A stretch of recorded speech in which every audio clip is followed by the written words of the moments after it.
मैं अमर शहीदों का चारण उनके गुण गाया करता हूँ, जो कर्ज राष्ट्र ने खाया है मैं उसे चुकाया करता हूँ। लेकिन जनजाति परिवारों में आप चले जाइए, आपको बहुत प्रेम से बहुत भाव के साथ में बैठाएंगे और तांबा का थाली में पैर को रख करके तांबे की लोटा में पानी ला करके बहुत ममतामयी तरीके से, बहुत वात्सल्य तरीके से आपका पैर को धो करके, वास्तव में साथियों यही तो अतिथि देवो भव है।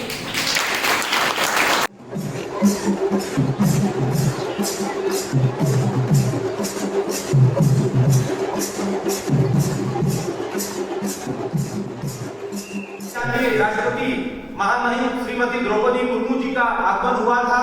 हजारों लोगों की उपस्थिति में वह कार्यक्रम संपन्न हुआ। भगवान बिरसा मुंडा जी को भी मैं उनके 150वीं जयंती पर उनको मैं पुण्य स्मरण करता हूँ। कई मायनों में 2025 का वर्ष काफी महत्वपूर्ण है, क्योंकि 150 साल पहले 1875 में ही वंदे मातरम गीत का भी लेखन किया गया था। उसका भी लेखन का 150वां साल या 2025 है। महान लौह पुरुष जिन्होंने विखंडित भारत को एकजुट करने का काम किया और देश को एक सूत्र में पिरोने का काम किया, ऐसे सरदार वल्लभ भाई पटेल जी का भी यह 150वां जयंती का साल है। मैं उनको भी पुण्य स्मरण करता हूँ। मैं बाबा कार्तिक उरांव, महारानी दुर्गावती और समस्त जिनका 500वां जन्म शताब्दी पूरा हुआ, जिनका 100 साल जयंती का पूरा हुआ, मैं समस्त महान जननायकों को और वीर और वीरांगनाओं को स्मरण करते हुए अपनी बात को शुरू करता हूँ।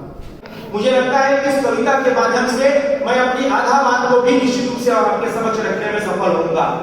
उनकी कविता की पंक्ति है, मैं अमर शहीदों का चारण, मैं उन शहीदों की बात कर रहा हूँ जिसको आप लोगों ने चित्र में उकेरा है और मंच के ठीक दाहिनी ओर में लगा हुआ है भगवान बिरसा मुंडा, पूजनीय संत गहिरा गुरु महारानी दुर्गावती।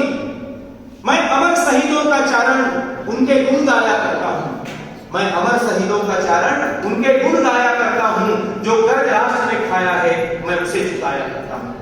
पूजे ना गए शहीद तो फिर, अगर इन शहीदों को पूजा नहीं गया तो क्या होगा? पूजे ना गए शहीद तो फिर ये पंथ कौन अपनाएगा? धरती को मां कहकर मिट्टी माथे पर कौन लगाएगा? तोपों के मुंह से कौन लकड़ अपनी छातियां अड़ाएगा?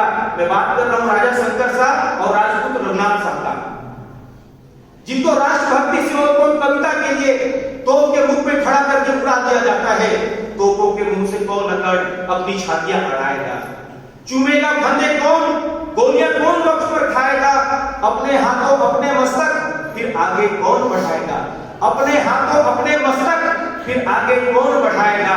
यह धर्म कर्म या मर्म, यह धर्म कर्म या मर्म सबको बतलाया करता हूँ। मैं अमर शहीदों का चारण उनके यश गाया करता हूँ, मैं अमर शहीदों का चारण उनके गुण गाया करता हूँ। इस कार्यक्रम की योजना की है और आज यही कारण है कि हमारे महाविद्यालय की इस प्रेक्षागृह में हम लोग इस कार्यक्रम को कर रहे हैं। आज शिक्षा प्राप्त करने वाले छात्रों के बीच में इस कार्यक्रम को करने की स्थिति क्यों हुई, क्यों आवश्यकता हुई? तो उसका कारण है साथियों कि शिक्षित समाज ही इस देश की दिशा और दशा को निर्धारित करता है, उसको आगे बढ़ाने का काम करता है। आप लोगों के कंधों में ही, हम सब के कंधों में ही इस समाज के गौरव गान करने की जिम्मेदारी है, जिसको कहा गया है इस देश को बनाने में इस समाज का आध्यात्मिक, सामाजिक और ऐतिहासिक किस प्रकार का योगदान रहा है। इतिहास में जनजाति समाज के स्वाधीनता संग्राम की वीरता को, उसकी समस्त कहानियों को उपेक्षित कर दिया। जनजाति समाज ने भी इस देश को आजाद कराने में उतना ही शौर्य दिखाया है, उतना ही त्याग किया है, बलिदान किया है जितना अन्य समाज ने किया है। बल्कि अगर मैं बोलूं तो कभी अपनी बात रखूं तो आपको समझ में आएगा, कई मायनों में यह समाज सबसे बढ़ चढ़कर भाग लिया। और जब इस देश की हमारी स्वदेशी सरकार पराभूत हुई, चाहे वो महाराणा प्रताप हो, चाहे छत्रपति शिवाजी महाराज की कहानियां हो, तो उनको भी संरक्षण देने का काम, उनको भी मजबूत बनाने का काम अगर किसी ने किया है तो इस जनजाति समाज ने किया है। इस जनजाति समाज ने इस देश की संस्कृति, स्वाभिमान और स्वतंत्रता के लिए, जल जंगल जमीन की रक्षा करने के लिए उन्होंने अपने सीने पर गोलियां खाई, फांसी के फंदे को हंसते हुए चूम लिया, तोपों के मुख में खड़ा करके उड़ा दिए गए, खौलते हुए तेल में पक गए, जेलों में हजार प्रकार की यात्राएं किए गए, जहर देकर मार दिया गया। रवि सर बता रहे थे हैजा का नाम लेकर के भगवान बिरसा मुंडा को जहर देकर मारा गया, घर परिवार को जला दिया गया और लाखों जनजातियों का बलिदान हुआ। साथियों तब जाके यहाँ आजादी मिली है। वास्तव में यह जनजाति समाज तो इस देश का प्रहरी है, इस देश का जान है, इस देश का मान है और इस देश का गौरव है। आज इस जनजाति समाज के बारे में हम समझेंगे। यह जनजाति समाज हमारे प्रदेश के अंदर में हम सब जानते हैं कि 32% का आरक्षण इस अनुसूचित जनजाति समाज को प्राप्त है। अगर 2011 की जनगणना की बात करें तो 30.60% जिनका जनसंख्या घनत्व इस समाज के इस प्रदेश के अंदर में है। मतलब 1/3 महामहिम राष्ट्रपति जी ने भी अपने उद्बोधन में इस बात का जिक्र की कि प्रदेश के अंदर में 1/3 जनजाति समाज निवास करता है। इसका अर्थ यह हुआ कि यहाँ रहने वाला हर 3 में से 1 व्यक्ति जनजाति समाज का है। यह प्रदेश की स्थिति है, मगर हमारे सरगुजा और बस्तर संभाग में इससे बढ़कर स्थिति है। यहाँ तो कुल जनसंख्या का 65% से अधिक आबादी जनजाति समाज का है। मतलब हर 3 में से 2 व्यक्ति अनुसूचित जनजाति समाज से है। अब इस समाज का गौरव को गान किए बिना, इस समाज के स्वाद को जगाए बिना, इसके स्वाभिमान को बढ़ाए बिना इस समाज का भला नहीं हो सकता। यह समाज विकास की धारा में उस प्रकार की भूमिका का निर्वहन नहीं कर सकता जैसा करना चाहिए। उसका उदाहरण मैं आपको बताता हूं। एक बार भोपाल जो मध्य प्रदेश की राजधानी है, हमारी भी राजधानी थी 2000 से पहले, वहां पर बड़वानी के 2 विद्यार्थी बीटेक का एडमिशन लेने के लिए एक इंजीनियरिंग कॉलेज में आते हैं। एडमिशन लेते हैं। एडमिशन लेने के बाद जैसे आप लोग भी पूरे संभाग क्षेत्र से यहाँ पढ़ाई करने आते हैं, एडमिशन लेने के बाद जो सबसे महत्वपूर्ण आवश्यकता होता है कि रूम चाहिए जहां से हम रह करके कॉलेज आना जाना करेंगे, अपनी पढ़ाई करेंगे। रूम खोजने गए, एक कॉलोनी में गए तो जाते समय एक चौक पड़ा और उस चौक में एक बहुत बड़ी प्रतिमा खड़ी थी। वो कॉलोनी में गए, रूम देखे, रूम पसंद आया तो मालिक से बात हुआ। मालिक का प्रश्न था यहाँ क्या करोगे? तो उनका जवाब था हम यहाँ पर इंजीनियरिंग की पढ़ाई करेंगे, बीटेक करेंगे। उनका दूसरा सवाल था कहां से आए हो? बोले बड़वानी से आए हैं। उनका तीसरा सवाल था आप किस समाज से आए हैं? उनका जवाब था साथियों कि आपके घर पहुंचने से पहले जो चौक पड़ा जहां पर एक बहुत बड़ी आदमकद प्रतिमा खड़ी है, वो प्रतिमा है महान क्रांतिकारी टांटिया मामा भील की। हम उस समाज से आते हैं। तो जब अपने स्वाभिमान का गौरव होता है तब इस प्रकार का जवाब निकलता है। वो बोल सकते थे कि हम भील बच्चे हैं, हम भील जनजाति समाज के बच्चे हैं, मगर उन्होंने कहा कि हम उस महान क्रांतिकारी जो आपके घर के पास का चौक में जिनकी प्रतिमा खड़ी है, हम उस समाज से आते हैं। ऐसा उनको बोध कराना पड़ेगा। जब मराठा समाज का अध्ययन करने जाते हैं तो हम छत्रपति शिवाजी महाराज का अध्ययन करते हैं। जब क्षत्रिय समाज का अध्ययन करने जाते हैं, महाराणा प्रताप का अध्ययन करते हैं, पृथ्वीराज चौहान का अध्ययन करते हैं। तो हमें जनजाति समाज का जब अध्ययन करने की आवश्यकता है तो हमें भगवान बिरसा मुंडा का अध्ययन करना पड़ेगा। पूजनीय संत गहिया गुरु माता राजमोहनी देवी, लालू किसान, जयदेवराम गुरु, शहीद देव सिंह, शहीद वीरनारायण सिंह, राजनाथ भगत, बाजीराव गौड़, टांटिया मामा भील, इन सब जनजाति महापुरुषों का अध्ययन करना पड़ेगा। तब जाकर के हम उनके इतिहास के साथ, उनके परिचय के साथ, उनके स्वभाव के साथ न्याय कर सकते हैं। आज यह कार्यक्रम इसी निमित्त में, इसी आवश्यकता को पूरा करने के लिए यह कार्यक्रम आज किया जा रहा है। अंग्रेजों ने जिस प्रकार से चित्रण किया, जैसे अभी सर भी बताया, की मैंने बात की, मैक्स वेबर की बात की, वास्को डी गामा की बात की, जैसा अंग्रेजों ने लिखा वैसे ही आज भी वही चीज पढ़ाया जा रहा है, वही चीज बताया जा रहा है। तो अंग्रेजों ने क्या कहा कि जनजाति समाज अपराधी समाज है, जनजाति समाज असभ्य समाज है और इनको सभ्य बनाने का जिम्मा ईश्वर ने, ईसा मसीह ने हमको दिया है। वो अपने आप को बोलते थे व्हाइट मैन बर्डन, मतलब ये हम लोगों के ऊपर में एक बोझ है। और बोझ क्या है? इस असभ्य समाज को सभ्य बनाना, ये हमारे ऊपर बोझ है। और उन्होंने इस बोझ को हल्का करने के लिए एक भयंकर नरसंहार किया, एक भयंकर शोषण किया, भयंकर अत्याचार किया और उसने इतिहास में भी वही किया है। और उन्होंने जैसा चित्र जनजाति समाज में दिखाया, आज वही चित्र आज समाज में स्थापित है। तो कैसा चित्र है? हम अभी भी मानते हैं कि जनजाति समाज बहुत पिछड़ा है। हम अभी भी मानते हैं कि जनजाति समाज को कपड़ा पहनना वहनना नहीं आता। अभी हमारे यहाँ की छात्राएं बहुत बढ़िया प्रस्तुति दे रही थी। उनका नृत्य, उनका गायन, उनका पहनावा कितना श्रेष्ठ था, कितना शानदार था। और हमें बोला जाता है, हमको समझा जाता है कि हमको पहनावा ओढ़ावा नहीं आता है, हमको व्यवहार नहीं आता, हमको खान पान नहीं आता, हम बहुत पिछड़े हैं, हम बहुत गरीब हैं, हम अपराधी प्रकार के हैं, हम असभ्य हैं। तो एंथ्रोपोलॉजी के माध्यम से भी जहां पर जंतुओं का, पशुओं का अध्ययन किया जाता था, वहां पर जनजाति समाज का अध्ययन किया गया और जानने का प्रयास किया गया कि इनका नाम कैसा है, इनका होंठ कैसा है, इनका कान कैसा है, इनका आंख कैसा है, रंग रूप कैसा है, ऊंचाई लंबाई कैसी है। इस रूप में जनजाति समाज का अध्ययन किया गया। भाषाई आधार पर किया गया। जब कुरुख समाज के लोग, उराव समाज के लोग कुरुख बोलते हैं तो उस भाषा को बोला जाता है कि यह द्रविड़ियन परिवार का है। कुछ भाषा को बोल दिया जाता है कि यह आर्यन परिवार का है। कुछ भाषा को बोल दिया जाता है कि साइनो तिब्बतियन परिवार का है। तो भाषाई आधार पर भी इस जनजाति समाज का अध्ययन करने का प्रयास हुआ। बाद में उन्होंने एक और तरीका लेके आया संग्रहालय का, जहां पर निर्जीव पदार्थ, जहां पर बेजुबान और बेजान पदार्थ रखे जाते हैं, उससे भी हम जनजाति समाज का अध्ययन करने का प्रयास किए। मगर यह उस समाज के स्वभाव को समझने का यह न्याय संगत माध्यम नहीं था और उन्हें चौथा माध्यम निकाला हॉलीवुड के माध्यम से, और उसको देखा देखी बाद में बॉलीवुड ने भी वही नकल किया। और कैसा नकल था कि शहर में हम लोग, शहर में रहने वाले वनवासी क्षेत्रों में जा रहे हैं, जंगल क्षेत्र में, हमारी गाड़ी खराब हो गई तो हम परेशान है, गाड़ी से इधर उधर भटक रहे हैं। अचानक झाड़ियों को छीनते हुए, जंगल को फाड़ते हुए एक वनवासी समाज का जो पत्तल पहने हुए हैं, उनकी भाषा समझ में नहीं आ रहा है, तीर धनुष और अपने परंपरागत हथियारों से दौड़ते हुए आ रहे हैं और उनको पकड़ करके घसीट करके अपने कबीले पर ले जा रहे हैं। वहां पर नीचे लकड़ी में आग जल रहा है, उसको उल्टा टांगे हुए, कीर की नोक को उसके तरफ किए हुए हैं, या लकड़ी में उसको खड़ा कर दिए हैं, उसके साथ अत्याचार किया जा रहा है। ऐसी भाषा में बात किया जा रहा है जिसको कोई नहीं समझ रहा है। हम लोगों को लगता है कि शायद अमेरिका का जनजाति समाज ऐसा होगा, शायद अमेरिका वाले जो रेड इंडियंस हैं उनको ऐसा लगता होगा कि शायद भारत का जनजाति समाज ऐसा होगा। मगर आज भी जब हॉलीवुड की पिक्चर्स बनती हैं, बॉलीवुड की फिल्में बनती हैं, इस प्रकार का चित्रण इस जनजाति समाज का दिखाया जाता है। हमारा सौभाग्य है कि हम सरगुजा वनांचल क्षेत्र में रहते हैं, जहां पर 65% से ज्यादा आबादी जनजाति समाज का है।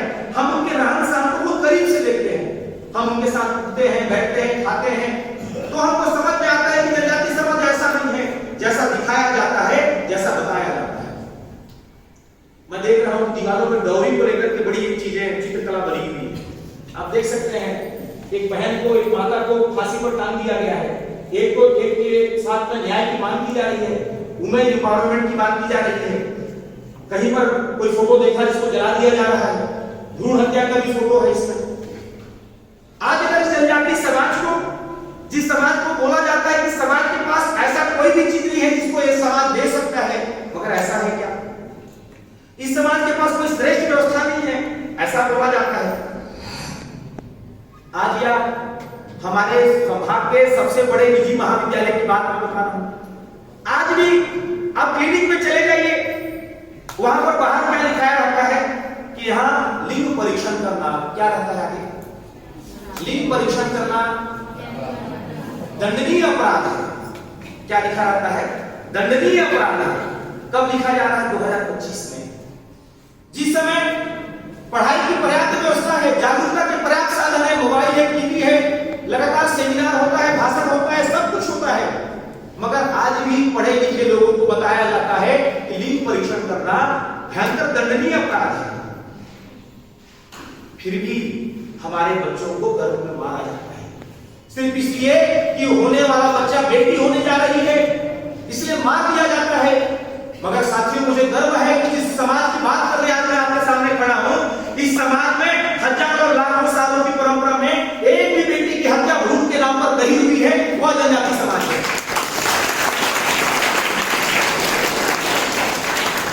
आपको एक उदाहरण नहीं मिलेगा कि जनजाति पूरा हो, कौन हो, चेरवा, पंडो, बघेल, नगीसा, किसान, खैरवा, कोई समाज आपको नहीं मिलेगा जहां पर किसी को उसके गर्भ में जन्म लेने से पहले, दुनिया में आने से पहले सिर्फ इसलिए मार दिया जाए कि लड़की पैदा हो। और हमें बताया जाता है कि समाज के पास ऐसा कोई भी चीज व्यवस्था नहीं है जो ये दे सके। आज इसलिए बड़े बड़े लेक्चर हो रहे हैं, सभाएं हो रही है, सम्मेलन हो रहा है, प्रबोधन हो रहा है, लेकिन यह समाज कुछ नहीं करता, ना लेक्चर करता है, ना सिखाता है, ना बताता है। मगर इस समाज का जीवन पद्धति ही ऐसा है, यह समाज इस प्रकार से जीवन यापन ही करता है।